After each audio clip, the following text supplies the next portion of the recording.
싸움하면 부정적인 의미가 강합니다. 이는 우리가 어렸을 때부터 싸우지 말라, 싸우면 나쁜 사람이야 라는 말에 세뇌되어 왔기 때문일 것입니다. 그러나 싸움에는요, 시련이나 어떤 어려움, 질병 등을 이기려고 애쓰는 긍정적인 의미도 가지고 있습니다. 성경은 싸움에 대해서요, 적극적으로 이야기하고 있는데요, 성경이 말하는 싸움은 긍정적 의미의 싸움입니다. 영적으로 보면 이 세상은 싸움터이고 우리 믿는 성도들은 이 세상에서 싸우며 살아가고 있습니다. 믿음의 길은 멀고 험한 길이기 때문입니다. 또 세상과 하나님의 나라의 가치관이 다르기 때문에 싸울 수밖에 없어요. 세상은 이익만을 추구하지만 하나님의 나라는 공의를 추구합니다. 세상이 실용을 추구하고 있을 때에 하나님의 나라는 원칙을 추구합니다. 이처럼 서로 다른 세계의 가치관은요, 맞서고 충돌을 일으키기 때문에 싸움이 발생할 수밖에 없는 것입니다. 사도 바울은 이 싸움에 대해서요, 디모데후서 4장 7절에 선한 싸움이라고 했습니다. 그는 믿음의 아들 디모데에게 선한 싸움을 싸우라고 적극적으로 권면, 명령을 했다고 하는 게 더 맞을 것 같아요. 왜 싸우라고 할까요? 그것은 디모데가 하나님의 사람이기 때문입니다. 하나님의 사람이기 때문에 싸우라고 명령을 했던 거예요. 오늘 하나님의 사람 된 우리도 싸워야 합니다. 심하게 말하면요, 싸움꾼이 되어야만 합니다. 싸움꾼. 하나님의 사람은 선한 싸움을 싸워야 하고 그 싸움으로 인해서 고난을 당하기도 하지만요, 주님의 때에 그 모든 싸움은 끝나게 될 것입니다. 우리에게 시시각각으로 도전해오는 이 싸움에서 이기지 못한다면 우리는 패잔병의 모습으로요, 그들에게 끌려다니며 온갖 모욕을 당하고 얻어 터지는 등 불행하게 살아갈 수밖에 없어요. 얻어 터지고 맞고 하면 속상하지 않습니까? 자녀가 밖에 나갔다가 맞고 돌아오면 부모로서의 마음이 어떻습니까? 얼마나 속상합니까? 그래서 저는 제 아들에게 때리고라고 가르쳤어요. 때리고라. 목사의 아들이라고 참아야 되는 법이 없으니까 패고 하라. 아주 가짜 목사예요. 패고 하라 그랬어요. 패고. 아들은 기억하고 있는지는 모르지만요, 하여튼 제가 때리라 그랬어요. 맞지 말라. 내가 너무 가슴 아프다. 가서 대신 욕해 줄 수도 없고 뭐 방법이 없으니까 하여튼 패고 와라. 싸움에서 이기지 못하면요, 정말 불행해요. 속이 터져요.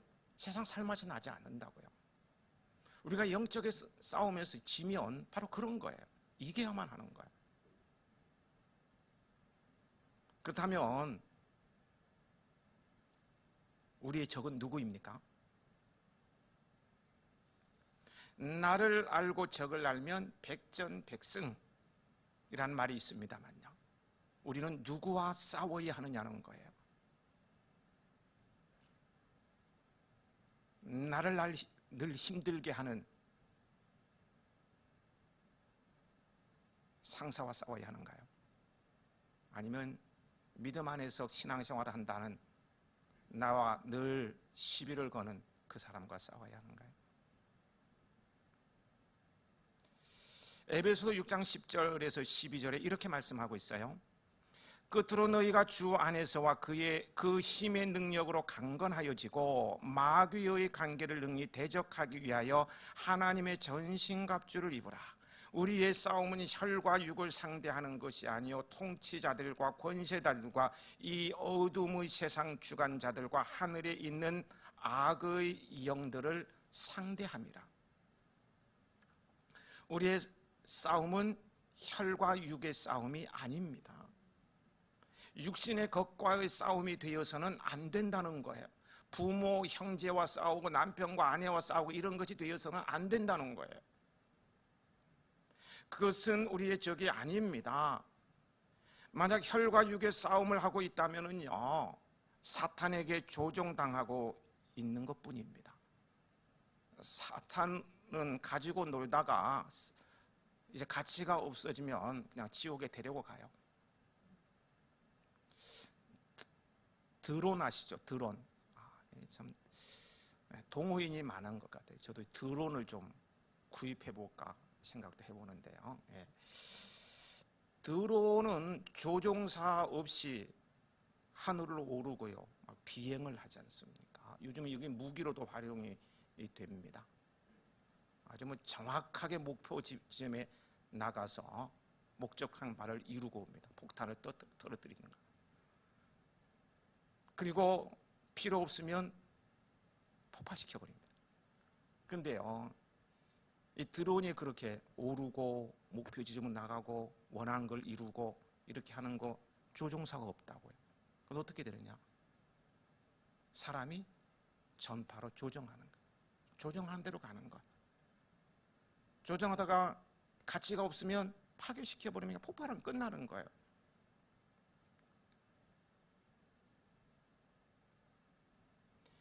육신의 것과의 싸움은요, 사탄에게 조종당하는 거예요. 사탄의 게임에 놀아나는 것입니다. 우리의 싸움은 보이는 것과의 싸움이 아닙니다. 그 배후에 역사하는 악한 영과의 싸움입니다. 이 어둠의 세상 주관자들과 하늘에 있는 악한 영 마귀와의 싸움인 거예요. 이 악한 영은 나를 통해서요, 내 속에서 일어나는 분노라든가 아니면 어떤 정욕, 부정적인 생각, 불신앙 이런 것들을 통해서 나의 영을 공격해 오고요, 가족을 이용해서 함께 신앙생활을 하는 성도들을 통해서 또는 직장 상사와 동료들을 통해서 나를 유혹하기도 하고 공격할 수도 있습니다. 우리는 그때마다 그를 미워하고요, 서운해하지 말고 또 어떻게 나에게 저렇게 할 수가 있어, 이렇게 서운해하지 말고 그 배후에 있는 어둠의 권세, 악한 영을 바라볼 수 있어야 합니다. 그러면 어둠의 세상 주관자들과 하늘에 있는 악의 영 마귀가 지배하는 것으로 대별되는 이 세상은 누가 이깁니까? 오늘 본문을 보면은요, 예수님께서 그리스도이심을 믿고 하나님께로부터 난 자만이 세상을 이길 수 있다고 말씀하고 있어요. 하나님께로서 난 사람, 즉 예수님을 믿음으로 거듭난 사람만이 이 세상을 이길 수가 있습니다. 예수님을 나의 구주로 영접하고 예수님과 하나 되어 사는 사람만이 이길 수 있다는 거예요. 그리고 하나님께로부터 난 사람은요, 하나님의 계명을 자연스럽게 지키는 것으로 그 사실을 입증합니다. 어떻게 해서 하나님께 난 자냐? 말로 하는 게 아니고 더 중요한 게 그 삶이 주님의 계명을 지키는 것으로 입증이 되어진다는 거예요. 3절이죠. 3절을 같이 읽어보실까요?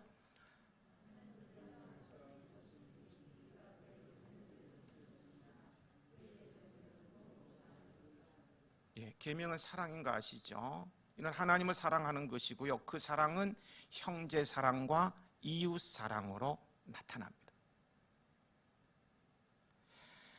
지금은 우리의 기억 속에서 지워져 가고 있습니다만은 지난번에 존경하는 조영길 목사님께서요 말씀을 전하실 때 예로 들기도 했던 LA, 미국 LA 흑인 폭동이 일어났을 때입니다.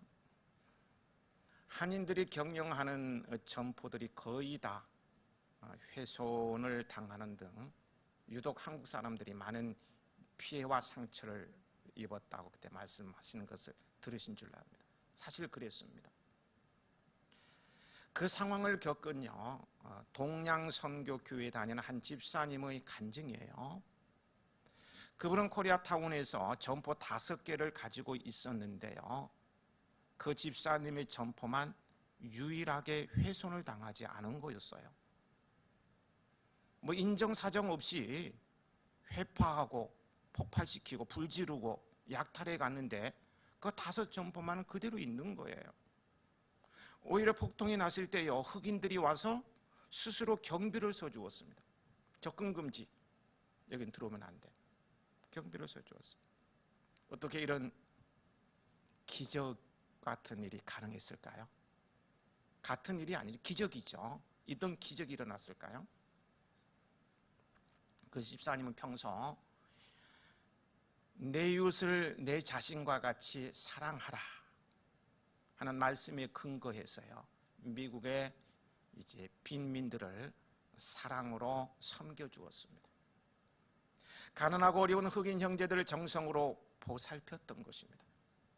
이것이 하나님께로 난 자임을 증명하는 삶입니다. 이렇게 하나님께로부터 난 자들은요 세속과 환경을 극복할 수 있어요. 혹 세상에서는 실패자의 모습을 보인다 할지라도 장래의 영광에 동참하기 위해서 고난의 길을 택하고 그 고난을 즐길 수 있어요. 예를 들면 직장에서 상사에게 줄을 대지 않고 뭐 술자리를 피한다고 해서 블랙리스트에 올라서 만년 계장으로 남는다 할지라도요 슬퍼하거나 위축되지 않습니다. 그것이 주님을 위한 고난이고 주님 때문에 부정한 데 손을 안 대고 주님의 이름을 위해서 하지 않는 거라면 손해보면서도 당당하게 그렇게 삽니다. 이것이 하나님께로 난 자의 모습입니다. 하나님께로 난 자만이 영적 싸움에서 승리할 수 있는 것입니다. 그렇다면요 우리 믿음의 사람들은 세상과의 싸움에서 언제 이깁니까? 하나님께로 난 자가 우리잖아요. 언제 이기느냐는 거야. 언제 이겨요? 여러분은 언제 이기십니까? 언제 이기셨어요? 오늘 이기셨는가요? 오늘 예배에 참석하지 못할 여러 가지 상황들이 벌어졌음에도 불구하고 예배의 자리에 나오셨으니까 이기셨네요. 언제 이기느냐? 성경을 보십시다. 4절입니다. 4절 함께 읽어보실까요? 무릇 하나님께로부터 난 자마다 세상을 이기느니라.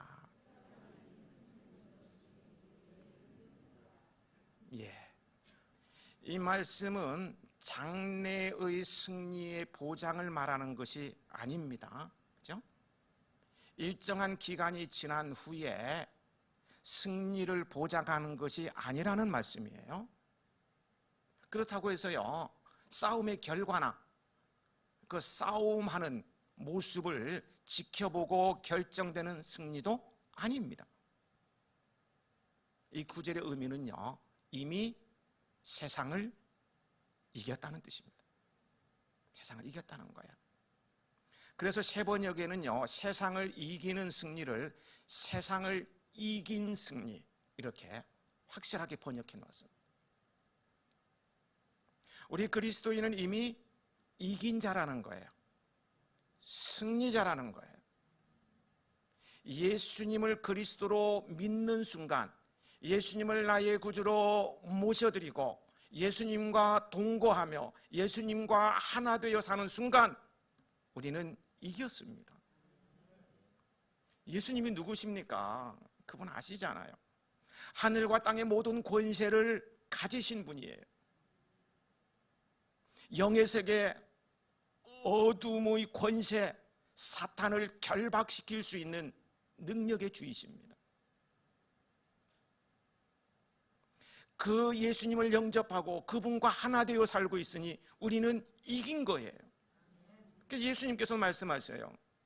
세상에서는 너희가 환난을 당하나 담대하라, 내가 세상을 이기었노라. 예수님은 이미 승리하신, 선포하셨습니다. 그런데 문제는요, 우리가 이미 예수 그리스도 안에서 승리하고서도 패잔병처럼 살고 있다는 거예요. 얻어 터지고 맞고 속상해하면서 살고 있다는 거예요. 실은 마귀가 패잔병인데 말이에요. 예수 그리스도 안에서 이미 승리했고 복이 있고 하나님이 허락하신 놀라운 신앙의 자원들이 우리에게는 있습니다. 마귀의 진을 멸할 수 있는 권세가 있어요. 주님의 도우심과 지혜와 능력을 구하면 주신다고 했어요. 이런 자원들이 우리에게 있다는 거예요. 그런데도 그것을 사용하지 못하고요, 인생의 패배자로 얻어 터지면서 속상해하면서 기죽고 막 이런 사람들이 우리 주변에 얼마나 많은지 몰라요. 혹 나는 아닌가요? 나는 아니냐는 거예요. 우리가 참으로 하나님께로부터 난 자라면 우리는 이미 승리자입니다. 승리자예요. 하지만 우리는 승리는 했지만요, 지금도 계속 싸워서 이겨야 합니다. 마귀는 예수님의 십자가에서 이미 패배한 패배자가 된 거 맞아요. 그러나 가끔 패잔병에게 받는 공격이 심각할 수도 있습니다. 패잔병이 완전 소멸되지 않았기 때문입니다. 아직도 활동하고 있어요. 사탄의 졸개, 마귀의 부하, 귀신들, 여러 가지 영으로 활동하고 있어요. 이 패잔병을 얕보다가요, 큰 공격을 당할 수가 있습니다. 그럼 우리는 마귀와의 싸움을 계속 이겨나가야 합니다. 말씀으로 무장되고 기도로 무장되어서 이겨나가야 된다는 거예요. 우리를 유혹하고 믿음에서 떨어져 나가도록 유도하고 공격해오는 사탄의 역사가 있다는 사실을 기억하시고요, 긴장의 끈을 놓지 마시기 바랍니다. 그러면 우리는 무엇으로 이깁니까? 여러분은 무엇으로 이기셨어요? 성경을 보세요. 세상을 이기는 승리는 이것이니 우리의 믿음이니라. 예수 그리스도를 믿는 믿음이 우리를 이기게 해줍니다. 그 믿음은 최초로 예수님을 그리스도로 믿음으로 구원받을 때만 필요한 것이 아니에요. 내가 거듭나는 그 순간 예수를 믿음으로 나는 하나님의 자녀가 되었다고 인정받는 그 순간만 필요한 것이 아니고 계속해서 우리에게 필요한 것입니다. 보세요. 이스라엘 백성들이요, 오랜 세월 동안 노예 생활을 하다가 애굽 왕 바로의 손아귀에서 구출되어 나오기 직전에 하나님께서는 애굽인에게 마지막 심판을 작정하시지 않습니까? 그게 뭐예요? 어마어마한 것이었죠. 사람의 자식으로부터 시작해서 가축에서 난 것부터 처음 난 것은 몽땅 죽이는 참으로 무서운 재앙이었어요. 그러면서 이스라엘 백성에게는 양을 잡아서 그 피를 문설주와 임방에 바르면 그 피를 볼 때 넘어가리라. 그 피를 볼 때 넘어가리라. 하나님께서 구원의 길을 분명하게 가르쳐 주었어요. 분명하게 보여주셨어요. 이스라엘 백성들은요, 하나님께서 구원의 길을 가르쳐 주는, 그 처방해 주신 대로요, 하나님의 말씀을 믿고요, 피를 발랐어요. 어떻게 됐습니까? 구원을 받았어요. 믿고 피를 발랐더니 구원을 얻었어요. 그들은 430년의 노예 생활에서 구원을 받고 애굽에서 나올 수 있었어요. 금은 보화를 받아가지면서 나올 수 있었어요. 구원의 감격이 컸을 거예요. 어마어마하지 않았겠습니까? 그러나 광야 생활에 돌입하면서 어떻게 됩니까? 광야 생활을 하는 동안 이스라엘 백성들은 때로 하나님을 믿지 못하고, 그 구원받을 때 믿음 어디 갔는지 이제 하나님을 믿지 못하고 하나님을 원망하곤 했습니다. 매장지가 없어서 여기까지 끌고 나와 우리를 죽이려고 하느냐 라고 원망하고 불평하고 또 원망하고, 그들의 원망은 끝없이 계속되어졌어요. 그들의 지도자를 불신하고 죽이려고까지 했습니다. 애굽 땅에서 나오던 때 하나님을 믿었던, 하나님의 말씀대로 그대로 순종하며 하나님을 믿었던 이스라엘 백성, 광야를 행진하는 가운데 이제는 하나님을 온전히 신뢰하지 못했어요. 날마다 불평했어요. 날마다 원망했어요. 결국 그들은 실패할 수밖에 없었습니다. 그와 같은 비극이요, 옛날 애굽을 떠나온 이스라엘 백성에게만 있는 것이 아니고 오늘 천국을 향하여서 나그네의 길을 걸어가는 하나님의 백성된 우리들의 생애 속에도 종종 나타나고 있습니다. 이것이요, 신앙인의 불신앙입니다. 신앙인의 불신앙. 구원의 믿음은 있는데, 구원받은 믿음은 있는데 삶의 현장에서 하나님을 불신하고 원망하는 것, 이것이 뭐예요? 신앙인의 불신앙이라는 거예요. 그래서 실패하게 되는 거예요. 우리가 날마다 믿음을 지키며 생활하게 된다면, 우리가 날마다 믿음을 지키고 생활하게 된다면 그 믿음이 우리를 지켜줄 수 있는 그날을 맞이하게 될 것입니다. 맞이하게 되어요. 그러므로 우리의 믿음을 포기하고 싶은 유혹을 받을 때마다, 믿음을 내려놓고 싶고 믿음을 멀리하고 싶은 그런 유혹을 받을 때마다 무릇 하나님께로 난 자마다 세상을 이기는, 세상을 이긴 승리는 우리의 믿음이니라, 이 말씀을 떠올리며 이 말씀을 선포하시기 바랍니다. 하나님의 말씀은 살아있는 생명의 말씀이에요. 능력이에요. 말한 대로 이루어지는 거예요. 그러니까 유혹 앞에 낙심하지 말고 유혹이 찾아올 때마다 무릇 하나님께로 난 자마다 세상을 이기느니라, 세상을 이기는 승리는 이것이니 나의 믿음이니라 선포하시라고요. 선포하시라고요. 그래야 이기는 겁니다. 네. 대부분 다 순종할 것 같아요. 두 분이 순종을 안 해서 잊어버릴 것 같아요. 연습 한번 해봅시다. 연습 한번 할까요? 네. 함께 선포해 보실까요? 무릇 하나님께로부터 난 자마다 세상을 이기느니라, 세상을 이기는 승리는 이것이니 우리의 믿음이니라. 우리는 이미 승리했다는 이 말씀에 새로운 용기와 힘이 솟아날 것입니다. 선포할 때마다 힘이 불뚝불뚝 나요.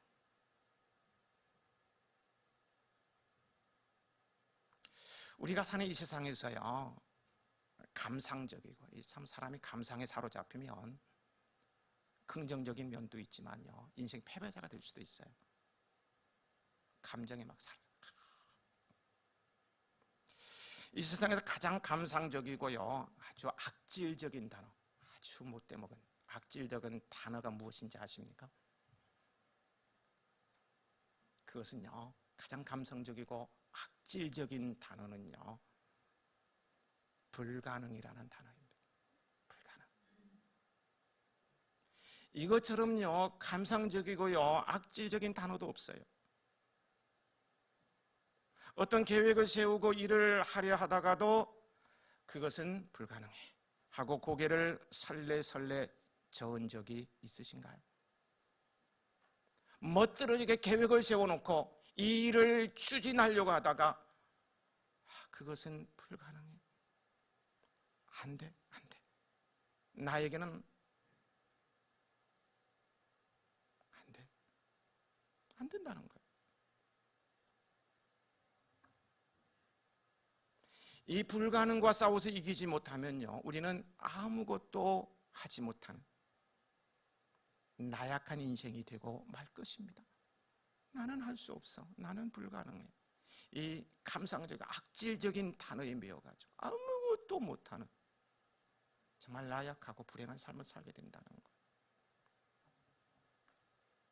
그렇다면 우리는 우리의 생을 나약하게 만들고 파괴시키는 이 불가능이라는 적을 어떻게 해야 할까요?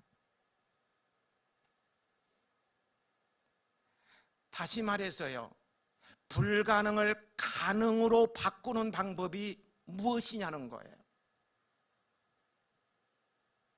누가복음 18장 27절에 무릇 사람이 할 수 없는 것을 하나님은 하실 수 있느니라.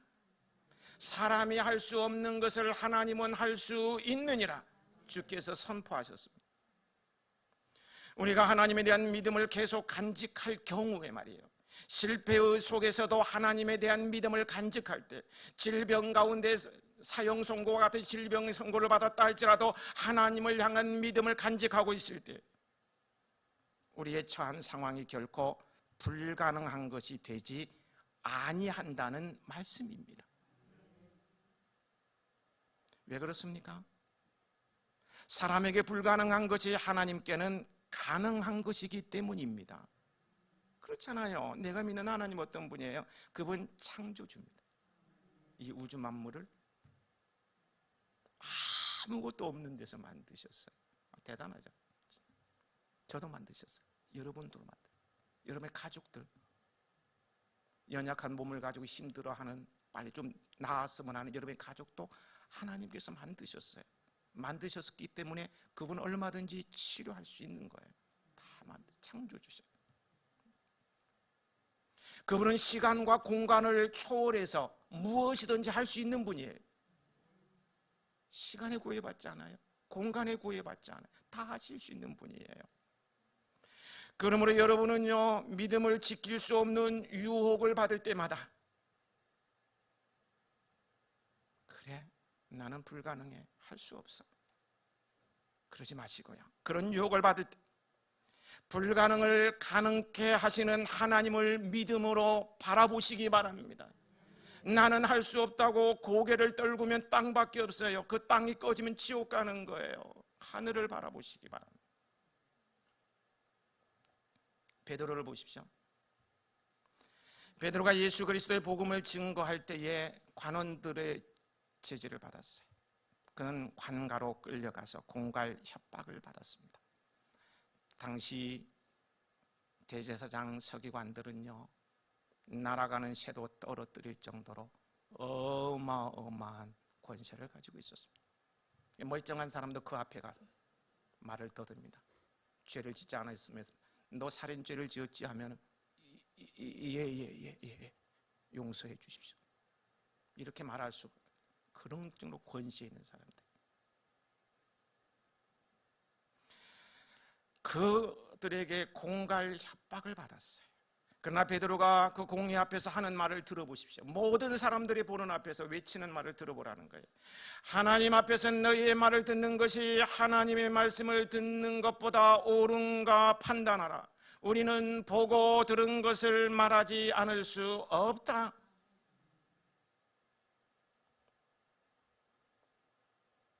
베드로는 죽음을 각오하고 믿음을 지켰습니다. 그렇다면요, 어떻게 이처럼 베드로가 담대할 수 있었겠습니까? 베드로에게는요, 사람이 도저히 이길 수 없는 그 무엇이 그 안에 있었기 때문입니다. 그 안에 무엇이 있었기 때문에 세상 권세를 잡은 자들 앞에서도 두려워하지 아니하고 당당히 할 말을 할 수 있었던 거예요. 그 무엇일까요? 그 무엇이 무엇입니까? 여기서 그 무엇이란 예수 그리스도 주님이시며 그 주님이 베드로 안에 있는 믿음이었습니다. 이것이 바로 믿음의 힘입니다. 믿음의 파워예요. 우리에게 주님을 향한 믿음이 있을 때 우리는 불가능이란 말을 없애버릴 수 있어요. 주님을 향한 믿음이 있을 때 내 사전에서 불가능을 지워버릴 수 있어요. 그 믿음을 갖고 그 믿음대로 행동할 수 있는 거예요. 그리고 그 믿음의 놀라운 힘이 우리 삶에 작용되기 시작할 것입니다. 그래서 세상이 감당치 못할 일들을 이루며 살아가게 되는 거예요. 여러분, 하나님께서 우리에게 능력을 주시면 우리는 세상을 이깁니다. 이겨요. 다윗을 보십시오.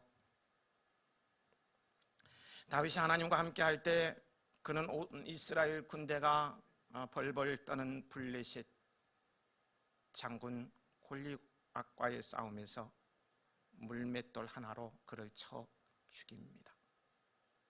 있을 수 없는 일이 일어난 거예요. 이스라엘 백성들이 그 군인들이 다 도망갔어요. 숨어 있어요. 싸울 용기가 없어요. 그런 골리앗을 단수맷돌, 물맷돌 하나로 넘어뜨렸어요. 다윗이 물맷돌이 훌륭해서 골리앗과 싸워 이겼습니까?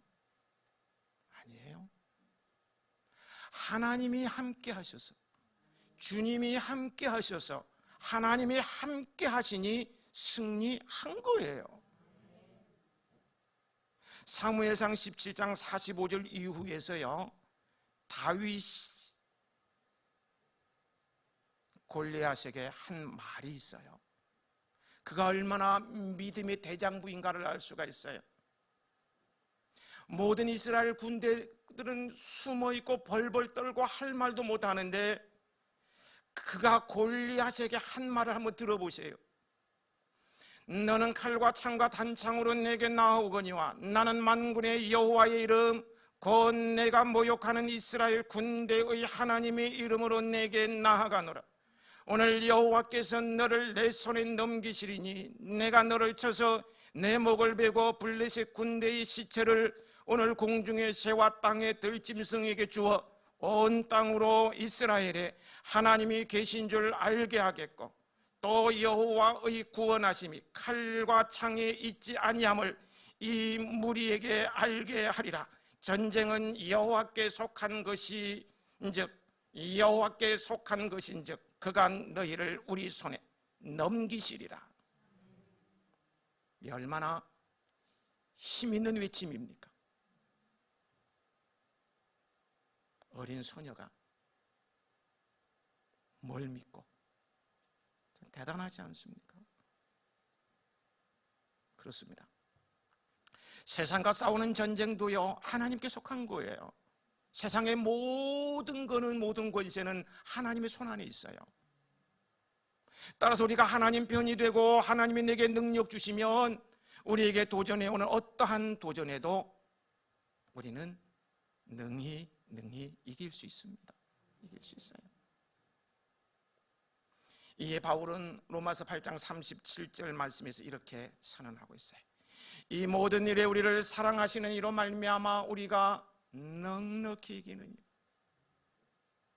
이 모든 일에 나를 사랑하시는 주님으로 말미암아 나는 넉넉히 이기느니라. 우리가 넉넉히 이긴다, 내가 넉넉히 이긴다는 말은 다르게 표현하면 어떻게 표현할 수 있을 것 같아요? 여러분 뭐라고 표현하시겠습니까? 저는 이렇게 표현하고 싶어요. 억지로 만드는 말은 아니에요. 우리가 넉넉히 이기느니라, 이 말을 다른 말로 표현하면 저는 천하무적이다. 천하무적. 아무도 긍정 안 해주시네요. 안 해줘도 상관없어요. 천하무적. 천하무적. 우리를 당할 자가 없다는 거예요. 주님이 나와 함께 하시면 나는 천하무적입니다. 어느 누구도 나를 당할 수가 없어요. 여러분 이 말씀을 믿으시기 바랍니다. 마귀의 세력은 너무 강하기 때문에요, 마귀와 싸워 이길 수 있는 사람은 우리 가운데 아무도 없어요. 다 패할 수밖에 없어요. 그러나 하나님이 우리와 함께 하시면 우리는 반드시 이겨요. 반드시 이깁니다. 아니, 우리는 이미 이겨놓은 싸움을 싸우고 있는 거예요. 우리는 천하무적입니다. 천하무적이에요. 오늘 우리에게 끊임없이 그리고 여러 가지 모양으로 도전해오는 세상을 하나님을 믿는 믿음으로 주님의 능력을 힘입어서 승리하시길 축복합니다. 어느 해 여름에 태풍과 싸워 이긴 노인의 이야기가 신문에 났었습니다. 여러 번 말씀을 들은 것 같아요. 이날 새벽에 전남 신안군 흑산면 가거도에 사는 63세 고 흥산 씨는 프라필은 태풍이 온다는 기상 예보를 듣고요, 태풍을 맞을 준비를 했습니다. 다른 사람들은 26척의 배를 다 육지로 옮겨놓고 8척의 배는 방파제, 파도가 들어오지 못하도록 막는 방파제 뒤로 옮겨 놓았습니다. 그러나 고 씨는 이 배 한 척이 내 재산의 전부이다. 그러므로 굶어 죽거나 바다에서 죽거나 마찬가지다. 나는 배를 건져야 된다 라고 생각하였습니다. 내가 살면 배도 산다고 생각하고 다른 사람들은 배를 육지에 옮겨놓고 방파제 뒤로 옮겨놨는데 고 씨는 오히려 폭풍을 향해서 배를 타고 전진하고 가는 거예요. 파도가 칠 때 정면으로 배를 몰고 들어가야 된다. 그렇지 않으면 나는 죽는다. 사실 그래요. 파도 칠 때 파도 속으로 가야지, 도망가면 금방 삼킴을 받아요. 파도 칠 때 정면으로 배를 몰고 들어가야 된다. 그렇지 않으면 나는 죽는다 생각하고 그는 바람이 불어오는 그 속을 향해서 배를 몰고 돌진에 들어갑니다. 거대한 파도가 뱃머리를 확 부딪히자 배는 어떻게 될까요? 90도 각도로 올라가는 거예요. 그리고는 수직으로 떨어집니다. 거대한 바가 팍 치면 배가 쫙 올라 90도로, 그리고는 수직으로 떨어져요. 10시간 동안 사투를 했습니다. 10시간. 말이 10시간이죠. 목숨을 걸고 파도와 싸웠습니다. 그런 동안 태풍을 피했던 다른 배들은 다 산산조각이 나고요, 방파제도 파도에 밀려갔습니다. 26척, 8척 배가 다 파손되었지만 고 씨의 배는 폭풍이 끝나자 유유히 바다에서 다시 그의 고향 섬으로 돌아왔습니다. 배가 돌아올 때 마을 사람들은 환호하고 격려하며 그에게 감탄하게 된 것입니다. 여러분, 폭풍과 싸운 사람의 배가 남았습니다. 폭풍과 맞서 싸운 사람의 배가 남았습니다. 폭풍을 피하고 폭풍에 대비하여서 옮겨놓은 사람의 배는 다 파괴되었어요. 산산조각 나고 말았습니다. 우리는 정면 돌파해야 합니다. 뒤로 물러서지 말아야 합니다. 선장이 파도가 밀려올 때에 피하려고 하면 배가 뒤집어집니다. 그러면 배 안에 타고 있는 사람들이 다 죽어요. 믿음을 가지고 정면 돌파할 때 그 사람에게 승리가 나타납니다. 가난한 환경 속에서, 너무너무 힘든 가난한 환경 속에서 때로는 몸이 아프고 고통 중에 있다 할지라도 낙심하지 말고 믿음으로 담대히 나아가면, 나에게 다가오는 고통이 무서운 폭풍우처럼 느껴진다 할지라도 믿음으로 담대히 나아가면 반드시 거기에는 생각 이상의 기적이 기다리고 있습니다. 오늘 여러분 모두 고난 속에서도 믿음으로 승리하시길 축복합니다. 복음에는 하나님의 의가 나타나 믿음으로 믿음에 이르게 하나니 기록된 바 오직 의인은 믿음으로 말미암아 살리라 그랬어요. 신앙생활은 믿음으로 시작하고 믿음으로 계속되고 믿음으로 완성되는 거예요. 따라서 우리에게 항상 필요한 것이 무엇입니까? 믿음입니다. 구원받을 때만 필요한 게 아니에요. 항상 필요한 게 믿음입니다. 우리는 믿음으로 구원받았습니다. 그러므로 믿음으로 살아야만 합니다. 믿음으로 어려움을 내치고 일어서야 하고요, 어려움도 믿음으로 참고 인내하며 기다려야 합니다. 내가 믿으면 하나님의 영광을 보리라. 믿음으로 이기는 것입니다. 미국의 패스트푸드 체인 칙필레 아십니까? 칙필레, 성경적 가치관으로 경영하는 기독교 기업입니다. 주일에는 문을 열지 않습니다. 예배드려야 하니까요. 동성애 결혼을 반대하고 정통적인 결혼을 지지한다 라고 창업주가 선언했어요. 무슨 말입니까? 동성애 반대한다는 거예요. 정통적인 결혼, 기독교식 결혼을 인정합니다. 그러자 언론과 정치인들과 이해관계에 있는 단체들이 벌떡 일어나서 막 공격을 해댔습니다. 막 압박하고. 그러다 보니까 좋은 지점, 공항이라든가 더 좋은 데는요 입점을 거부당했습니다. 점포를 낼 수가 없어요. 있었던 점포도 나가야 되는 그런 상황. 그런 데가 킹버거라는 햄버거 가게, 킹버거. 우리나라도 있습니까? 동성애를 무기로 해서 칙필레와 전쟁을 선포합니다. 우리는 샌드위치 하나를 팔 때마다 일정 돈을 동성애자에게 그들의 기관에 기부하겠다. 그러면서 싸움을 벌입니다. 노골적으로 무너뜨리려고 한 거예요. 여러분, 이 정도면은요 당연히 망하는 것 아닙니까? 모든 언론의 공격을 받죠. 좋은 길목에 들어가고 싶어도 못 들어가지요. 반대 시위하지요. 그런다고 주일날은 또 예배 드린다고 영업 안 하지요.